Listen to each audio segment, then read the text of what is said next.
big silence. All right, welcome to the podcast, Katie Horwitch. I am so happy to be here. I've been looking forward to this all day. Yes, and we were just talking before this. You're a fellow fitness enthusiast. I am. We were doing the fitness thing in LA probably at the exact same time in the exact same cities, with probably some of the exact same people. I'm sure our paths have crossed many times. So I'm so happy to finally actually meet you. Yes, nice to meet you too. And Katie's going on a book tour and coming to Texas, possibly. Yes, I'm hoping for Austin. Yeah. No, I overheard you talking to Bobby before, and you were saying Houston or Austin. Mm-hmm. Yeah. Austin. I love Austin. I've been twice and I love the people. I love Congress. I love all of the music, the food, the antique shops. I love the whole vibe there. So I'm basically treating this book tour as where do I want to go on vacation? Yeah. It's like, where do I want to go? Who do I want to see? What fun things do I want to do that I can invite other people into? Did you end up doing a book tour for your book? I did. And when was that? 2022. So we went to 8 or 9 different cities, and Bobby, who you got to meet, he got his license to drive a 45-foot tour bus that we wrapped it in the big silence, and we drove across the country, starting in LA.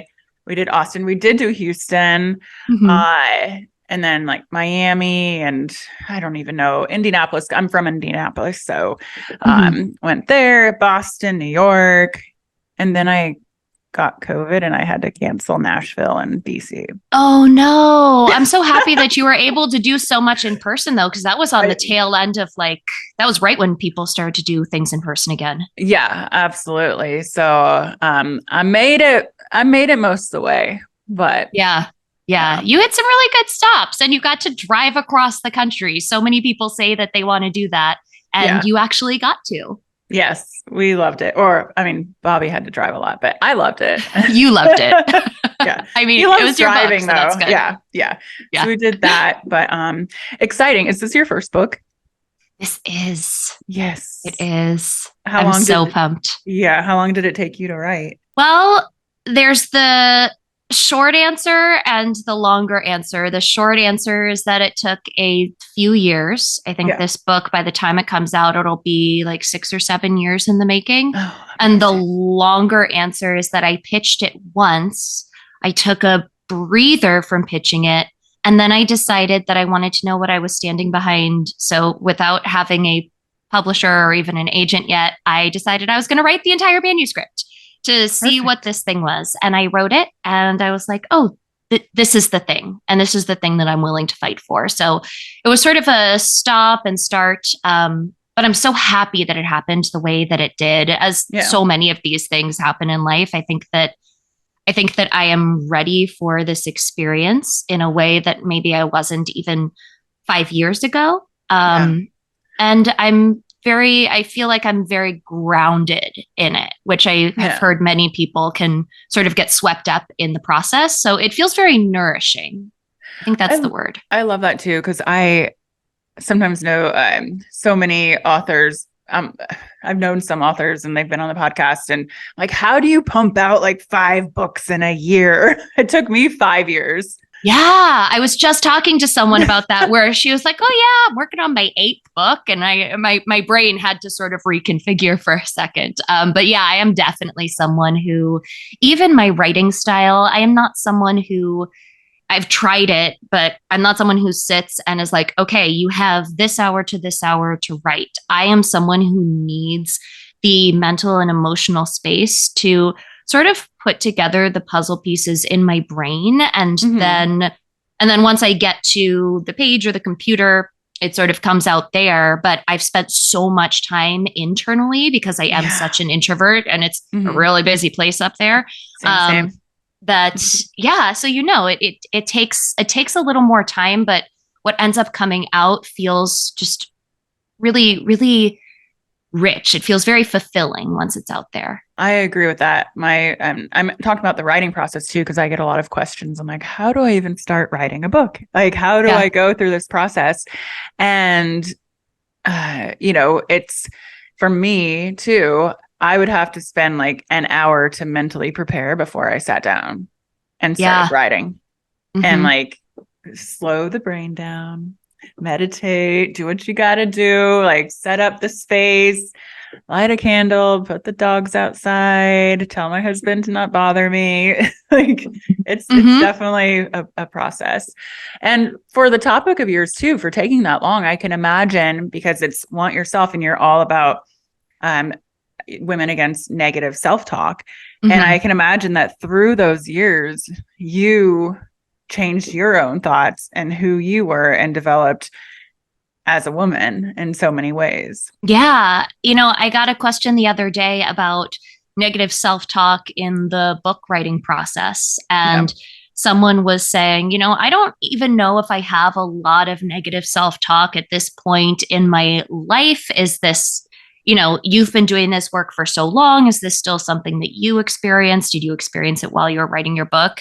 And I like to think of negative self-talk as, one dialect, if you will, of self-talk in general, which is this story that we're telling ourselves about ourselves 24/7. And so when it comes to negative self-talk, I found through my own experience, working with people, research, negative self-talk is really hard to just turn off and push away unless you are a robot, right? Because that is something that is so a part of the human experience.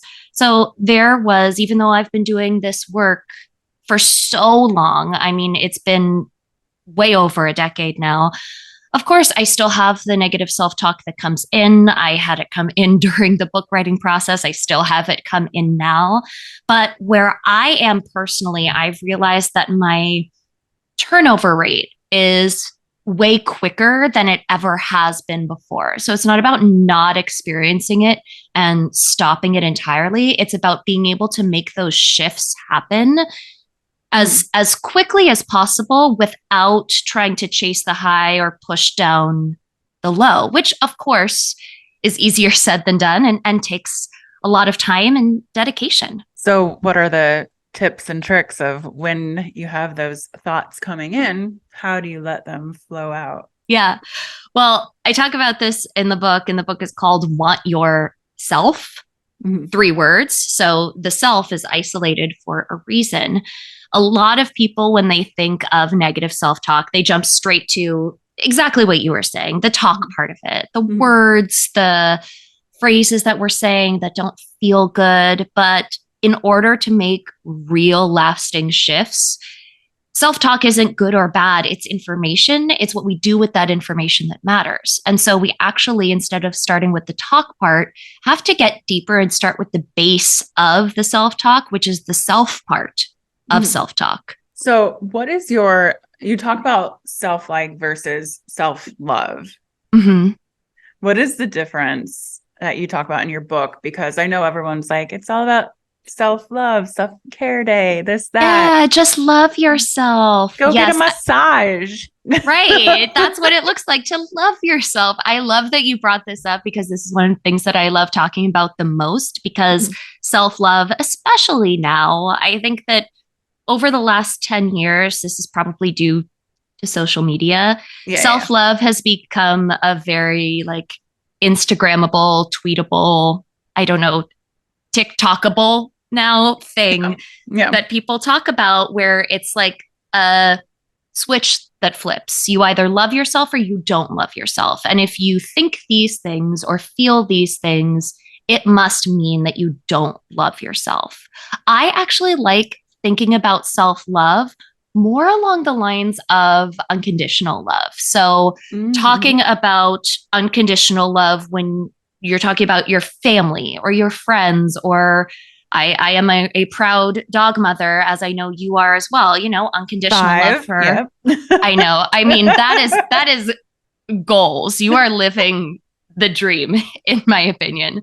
But you know, like we love these beings in our life unconditionally, and we have to look at what that means and then start to turn on ourselves. So if you think of someone that you love unconditionally, you don't necessarily like or agree with everything that they do. It doesn't mean that they never annoy you. Like, I love my dog, just because we were just talking about dogs. I love my dog unconditionally. Sometimes she's really, really getting on my nerves.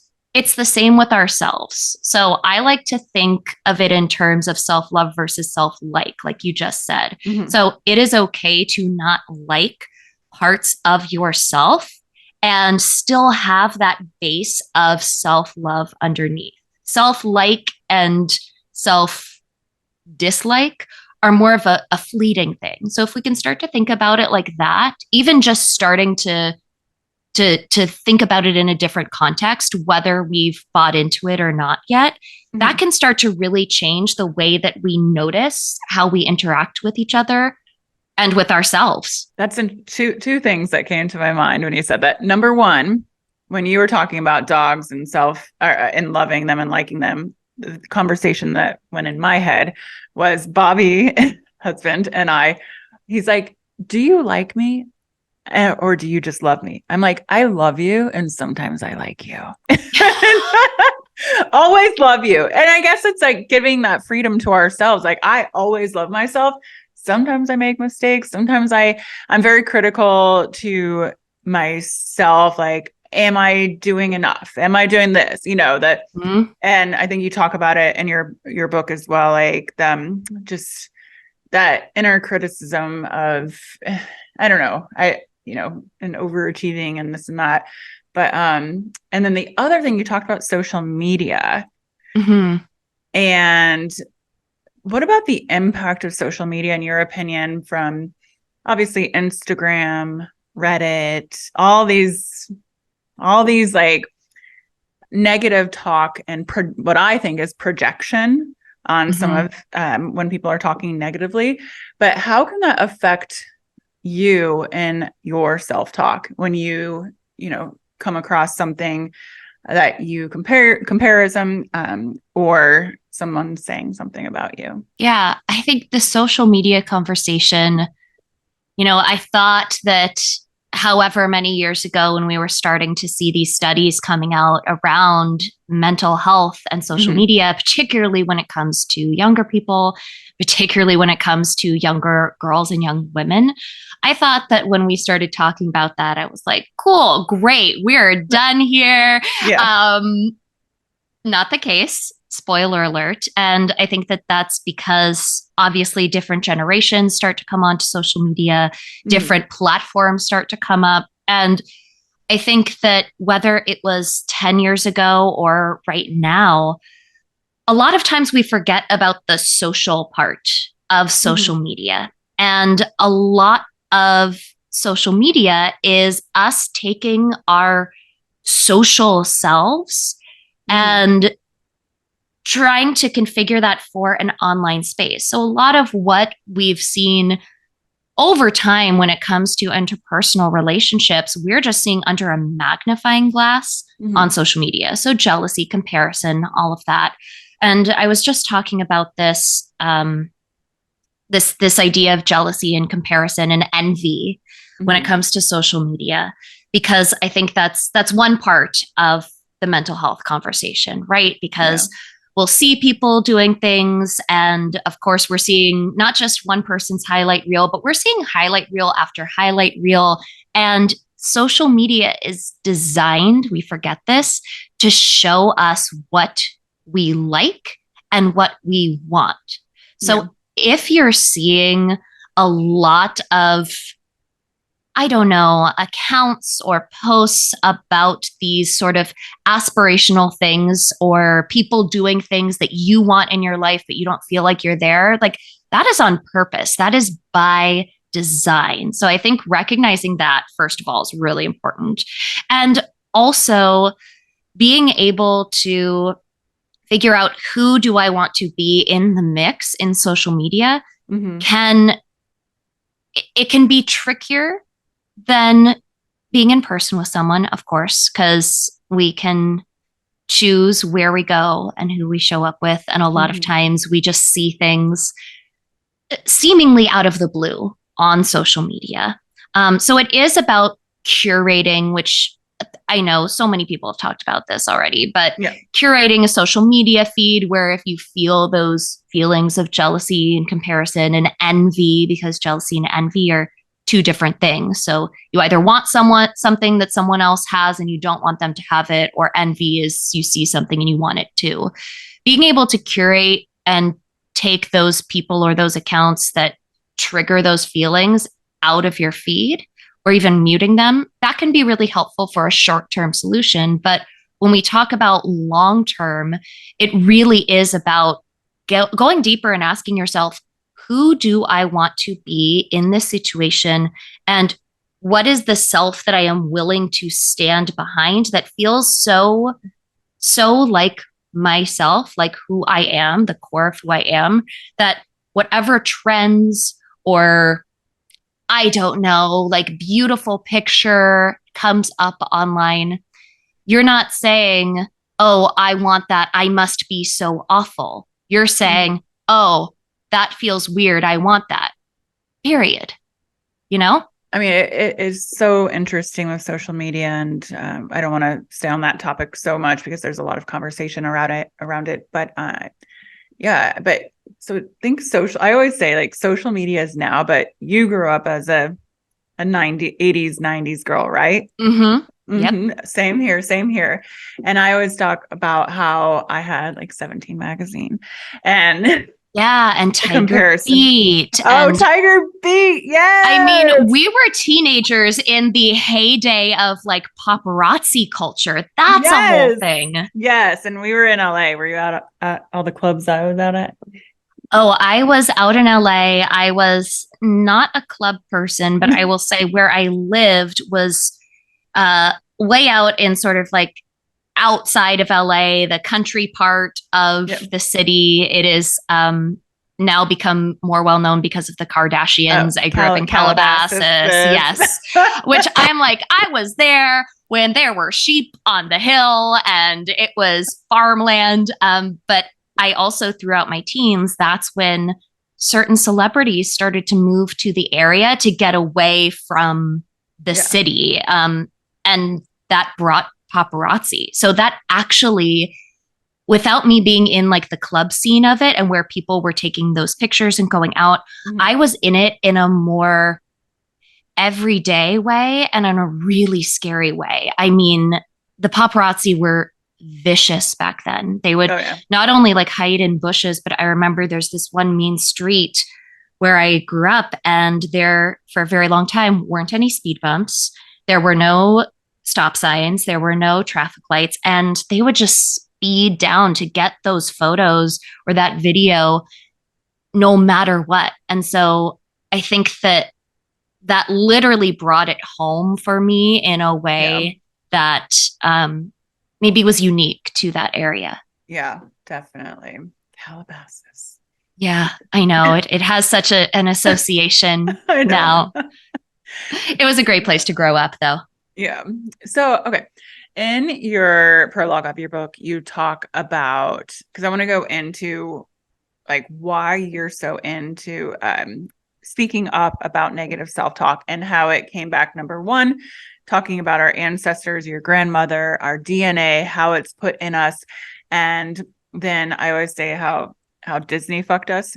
You know, how you talk about the Little Mermaid, but go into your history there and your experience of realizing as a child how it was embedded in your head, that you had to, you know, how you started negative self-talking to yourself even at a young age and comparing. Yeah. A lot of times these moments that we think are the moments that determine what our self-told story is, we think it's like this big moment that is going to shake the earth and there's like this big clear before and after. But what I found is that many times it's more about those micro moments that build over and over and over again that not only help you tell your story, but help you solidify that story within yourself as a truth. So one of my very first memories in life is when I was about 4 years old. I was always a highly sensitive, highly proprioceptive person, even when I was younger. And I felt things very deeply and also felt and heard the subtext of things, even if they weren't said in the room. And I feel like a lot of your listeners are probably listening to this and nodding their head because a lot of very deep and empathetic souls listen to this podcast. So, which is an amazing thing. Yeah. When I was about 4, like you said, I was just obsessed with all things Ariel, as I'm sure most little girls were in America in 1991.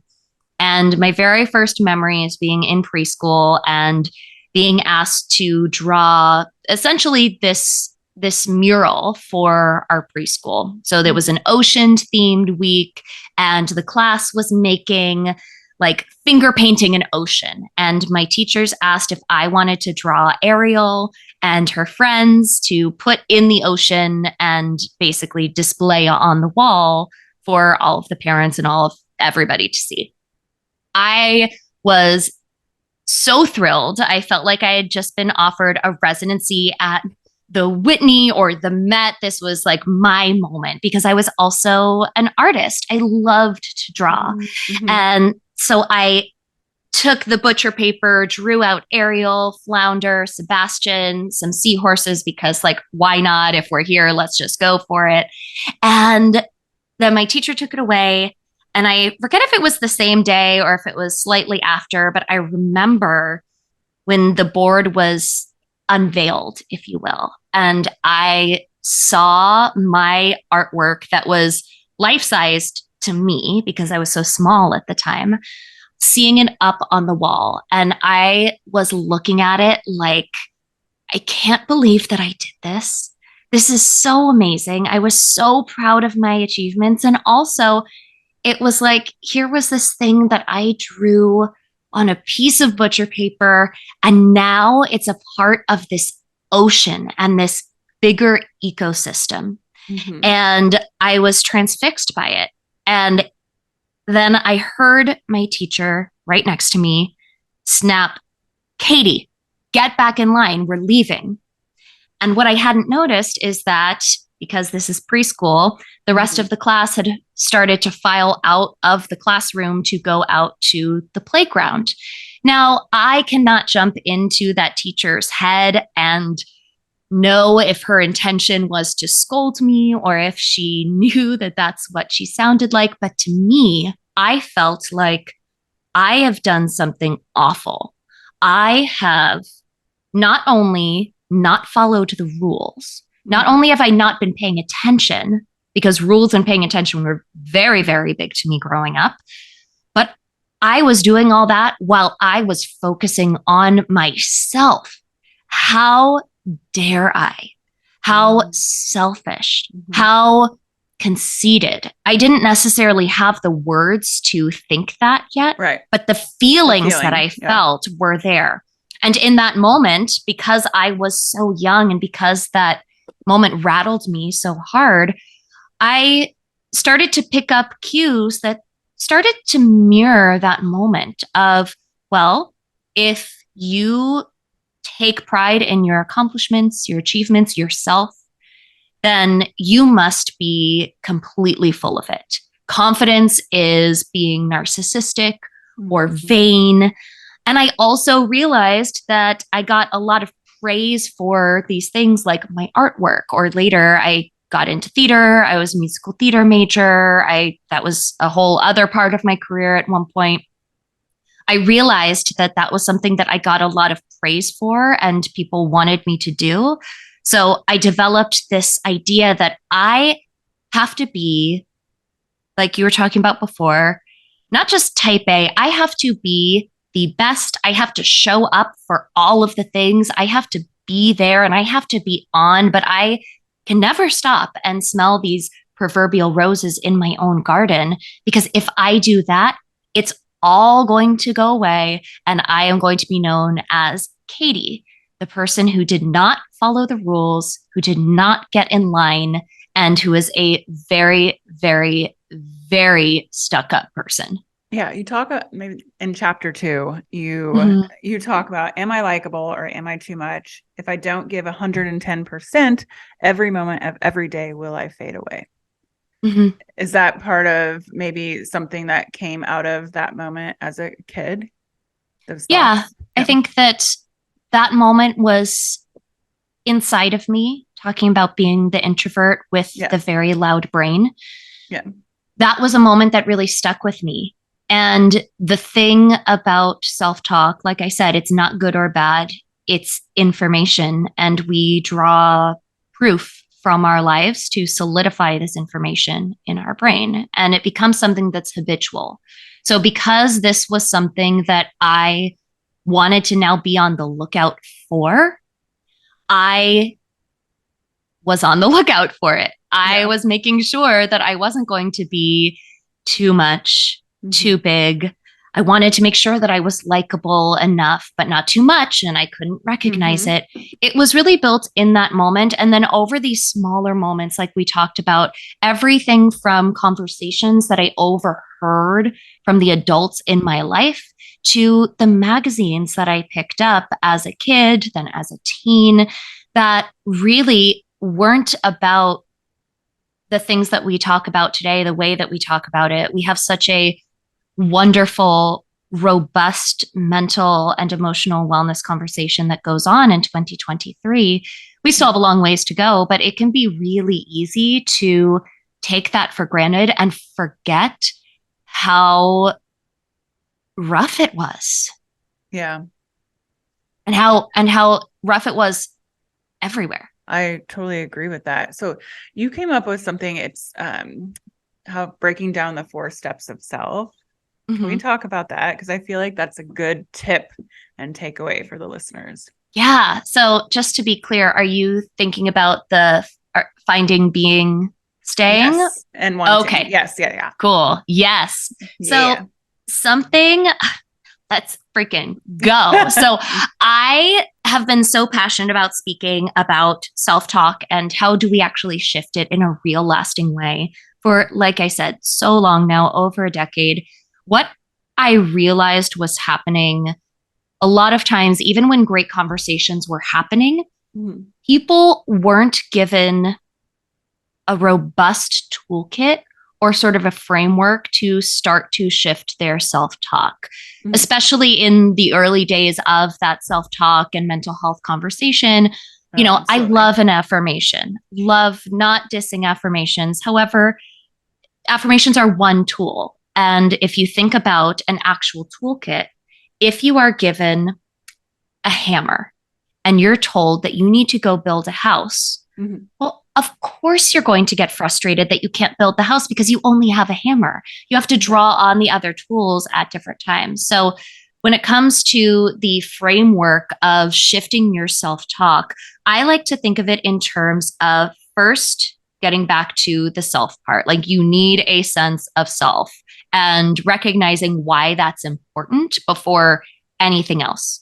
After that, you start to find yourself. Okay, so this self, this true core of who I am, who is that person? No matter how I feel about that person or not, just like, who is this person? Then it's about taking that self, who you are on the inside, and being yourself out loud. So really taking that Venn diagram between who you say you are and who you are in the world and making it into a circle. And that's great, but life will keep lifing. We were just talking about social media, and sometimes something will pop up or someone will come in. And what do you do? Am I allowed to curse on this podcast? I already did. I said, oh, great. Fucked us. That's true. You did. Yeah, like all of this shit comes in, and like, what do you do when shit hits the fan?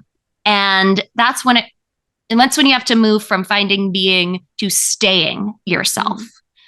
After that, that's when you are able to be in a place where hopefully you are able to explore what it means to want the self that you have. Because a lot of people, like we talked about with self love, will try and jump there so quickly.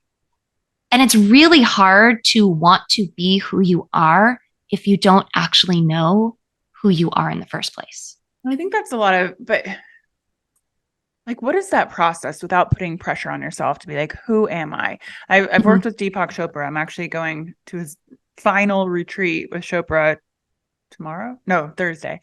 Oh my gosh. Yes. And that's one of the big things is the 4 soul questions. And I think there's so much pressure. I'm Googling this because I don't want to mess it up. I know the first 3.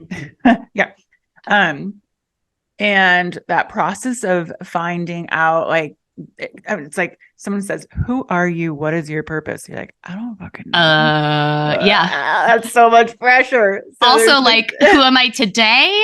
Who am I going to be in like 3 years? Who was I yesterday? You know, like, I agree. Yeah. So there's these 4 soul questions that, and on the Tone It Up app, I do this meditation, but, and it's important to know that when you think about this stuff, to not put so much pressure on yourself to have the answer. But if you meditate in it, it naturally will come to you, but you could do it daily. So it's the who am I internal question, but don't try to answer it. Like my belief is if you meditate on this daily, the answers will come. You just have to release that, like, I would say anxiety of not knowing, like, who am I? It's too much pressure.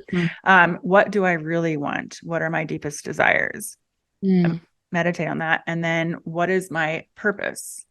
You don't have to have an answer. It'll come to you. And then what am I grateful for? Which, I love that. Yeah. Like those 4 soul questions are, as you train your brain to just not think too much. Like we don't have to have the answer to everything, but those things. And of course I love the grateful one. But anyways. Yeah. And that's such a great one for people to not just meditate on, but sort of add to their Rolodex, if you will, of questions to get curious about in their lives. Because I mean, my husband and I, we have a literal gratitude practice. We practice gratitude. It's called a gratitude practice because, like, you need to practice it. And sometimes that can be really hard to do, or you think that you need to think of these big, huge things. But what we do is we will just say, okay, gratitude, let's go. And we'll ping pong back and forth and be like, I'm grateful for, I mean, this is easy. I'm grateful for my friend who let me record in her apartment today. I am grateful for you who has me on her podcast. I am grateful for the internet that is bringing us together. And you just, like, you keep going. I am grateful for the sun in the sky. I am grateful for this pillow right there. And once you get into that practice of gratitude, then it starts to become habitual versus what you're talking about is I think that people do put pressure on themselves, I know that many people put pressure on themselves to have these answers of who am I? What's my purpose? What am I grateful for right away? And to have them be like life shattering answers, right? But if we can just introduce them as questions that are in our lives, that is a whole different thing, because then those are questions that are always there and there's no pressure to answer them in that moment. Yeah. And it may change, and that's okay. And it may change. And it probably will change because, like we talked about, you are a human, not a robot. You are no different than the flowers and the trees that all change with the seasons. You will change as well. Yeah. I love that. I was, before I came up here to record, I was having a moment with Bobby, and he was like on this like stressful conversation, this, that we got to do. I'm like, can you just calm down and let's talk about what we're grateful for and positive. It's like as humans, you can just, and I know like him and his head, and he like his hamster wheel just goes. Mine does too, but not as bad. And he may listen to this, but he knows it. Like, yeah. And it is the self-talk and the worry of I would say just negativity and scarcity, which I believe you talk about in your book too, that mindset. Yeah. But yeah, so I think this should be a practice for anyone listening. Tag us. What are you grateful for? Yeah. And it could be the smallest thing. Like, I would actually encourage people to look for the smallest, most maybe normal or nondescript thing. And you don't have to feel like any which way about it. All you're doing is saying, I feel grateful for this thing. You don't have to be like shouting it from the rooftops, because that's another thing, right? Like, we think that gratitude needs to completely turn us into this like Pollyanna sunshine person. Gratitude is just about reminding yourself of the things that you are glad are there. Yeah. It's more information, right? You don't have to have that change your entire outlook in the moment, but it's about remembering that you're glad that that's there, and then believing that. Yeah. Because that's a big thing with self-talk, is that oftentimes if we're trying to talk ourselves out of being a certain way, if we don't all, and there are studies around this, they're fascinating, if we don't already believe what we are saying or some part of what we're saying, it can actually do more harm than good, because a form of cognitive dissonance comes up and we feel like we're lying to ourselves. And that doesn't feel good, because then we feel like a liar. And then we feel like there's this expectation we should be this way. And that's when that starts to really spiral. So the believability factor is essential. I'm trying to think of like, let's see. I'm grateful. I'm staring out this window and I get to see the leaves blowing on the tree. It's beautiful. Like the littlest things, like it's that being present moment. So I encourage anyone listening, just like thinking of like looking around. I'm grateful that I'm talking to you. I'm grateful. Yeah. It's great. It's great. Yeah. Yeah. I'm grateful on your behalf for that awesome poster behind you that adds like, I love the vibe that you have back there, like in this little nook. I'm all about the cozy nooks. So I notice little things like that. Yeah, it could be so small. Yeah, I've got a candle, I've got my book, got grateful for that photo of Palm Springs, one of my favorite places to visit. I love it. So one other thing I wanted to ask is, what is a planned freak out? My favorite thing to do ever. Okay, I need to know this. I need to know this.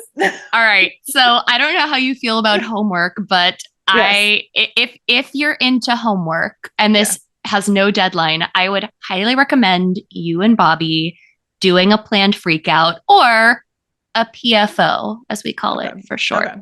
So a PFO is basically losing your shit strategically. So freaking out before you freak out. This is an exercise that actually my husband Jeremy developed shortly after we moved to New York about 7 years ago, and hadn't really like digested what a huge move it was to move from the West Coast to the East Coast. And what we did is we sat down, we went to a hotel lobby, we got a pretty cocktail because it was pretty and it was the holidays and it felt right. And we each brought a notebook, and we did this in a neutral time. And we planned it. So we set a date. We went to this hotel with a notebook, and we did this exercise that is basically about getting out everything that you either hate or dislike, and then moving yourself towards, so what am I going to do about it? So the way to do a planned freakout is to pick a date. Ideally, you want to do it on a day where like not a lot is happening. You want it to be as neutral as possible, so your freakout doesn't become an unplanned freakout. Mm-hmm. And you take a notebook and you open it up, and on one side you write things I hate. The other side you write things I dislike. You set a timer for, let's say, no longer than 20 minutes. Pick your number and you just go. You sort of brain dump all of the things that you hate and you dislike, because those are two different things, right? You might hate, I don't know, one thing that feels really, really big. You might hate some sort of injustice that's happening. That's going to be different than you dislike the cowlick in your hair, right? So getting really clear on what those feelings are for you, writing down those things, and then after that, you either draw a line at the bottom or you flip to a new page and you write, so what the fuck am I going to do about it? And you set a timer and you go. So what it does is it gets you into this proactive, not reactive mode. And then the key is there's one more part to the planned freak out. You do the same sequence, but instead of hate and dislike, you do love and like. So kind of going back to our conversation about self-love and self-like, that they're different things. And then you set a timer like you just did, and you go. All of the things that you love and all of the things that you like. And then you do the same thing after. You write, so what am I going to do about it? And what that ends up doing is it doesn't fix everything. The goal isn't to fix it. The goal is to take back a sense of agency when you feel like you are on the brink of being overwhelmed by something. And overall, reminding yourself that, yeah, I've got this. I'm good.